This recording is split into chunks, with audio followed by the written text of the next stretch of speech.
Imagine walking into a sprawling corporate headquarters on a seemingly ordinary Monday morning. The servers are humming, thousands of employees are logging into their workstations, and the daily rhythm of global commerce is in full swing. Then, in the blink of an eye, the rhythm stops. Across thousands of monitors, the familiar desktop backgrounds vanish, replaced by a stark, ominous text file. The message is blunt, written in broken but terrifyingly clear English. Your network has been breached, your files are encrypted, and your sensitive data has been stolen. You have a few days to pay millions of dollars in cryptocurrency, or your company will be crippled, and your deepest corporate secrets will be published for the world to see. This is not a hypothetical scenario from a cyberpunk novel. This is the very real, very devastating calling card of Black Basta, one of the most sophisticated and ruthless ransomware empires operating on the dark web today. To understand the sheer power and danger of Black Basta, you have to look beyond the malicious code itself and understand the people who wield it.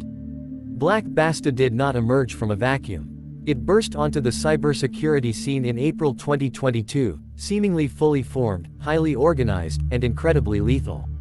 Within its first few weeks of existence, it had already breached dozens of high-profile, multi-billion-dollar corporations. Cybersecurity researchers immediately recognized that this was no amateur operation. The speed, the bespoke malware, and the chilling professionalism pointed to something much darker, the ghosts of a fallen empire. It is widely believed by intelligence agencies and threat researchers that Black Basta is a splinter group, born from the ashes of the notorious Conti ransomware syndicate.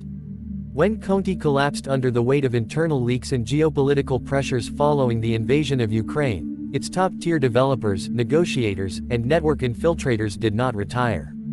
They simply regrouped, refined their tactics, and rebranded as Black Basta, creating an organization that was leaner, smarter, and infinitely more dangerous. The structure of Black Basta fundamentally shatters the archaic image of a lone hacker in a dark basement. This is a highly compartmentalized, multinational corporation operating in the shadows. They operate on a model known as Ransomware-as-a-Service, or RaaS. In this model, the core Black Basta team acts almost like a Silicon Valley software developer. They maintain the encryption tools, manage the leak sites on the dark web, and handle the complex, high-stakes financial negotiations. But they do not execute the attacks themselves. Instead, they lease their software to independent contractors, known as affiliates.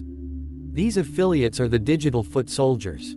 They are the ones who break into the networks, steal the data, and deploy the ransomware. When a ransom is paid, the profits are split, usually with the affiliate taking the lion's share.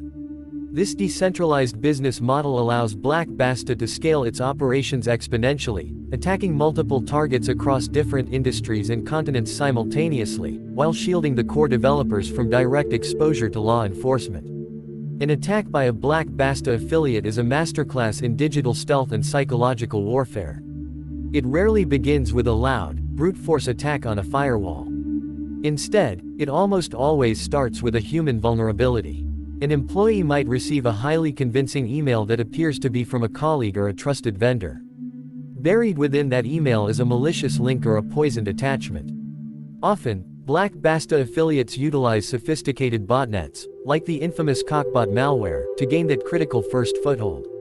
Once an employee clicks, the door is silently unlocked. But the attackers do not immediately trigger the alarms. They are patient. They slip into the network and begin a process known as lateral movement.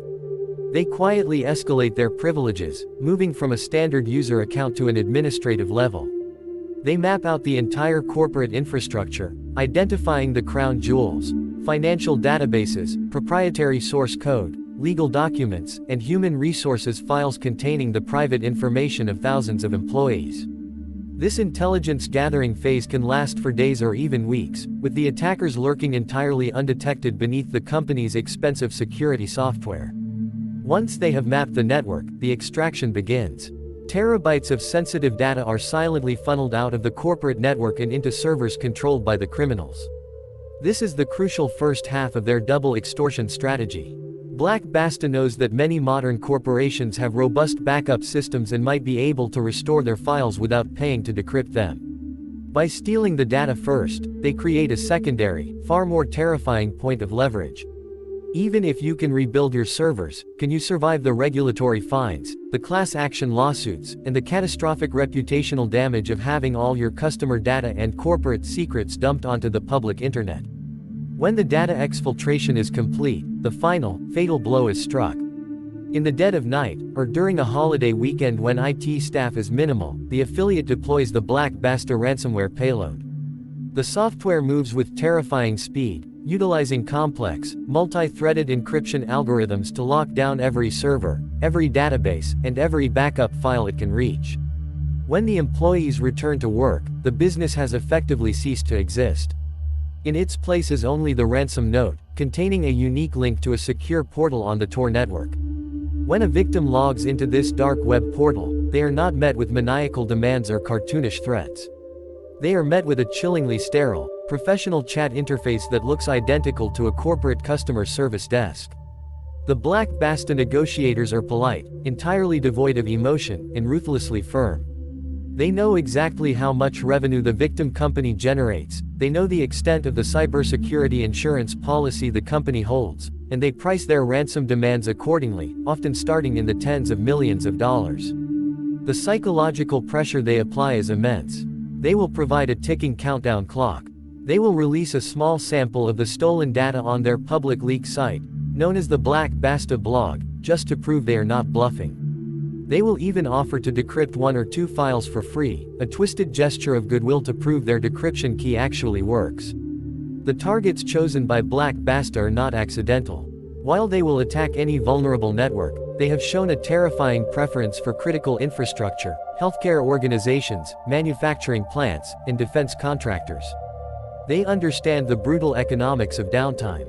A retail store might survive being offline for a week, but a hospital cannot afford to lose access to patient records for a single hour. A logistics company cannot afford to have its supply chain frozen. By targeting organizations where systemic failure means immediate, catastrophic real-world consequences, Black Basta ensures that the pressure to pay the ransom is overwhelming.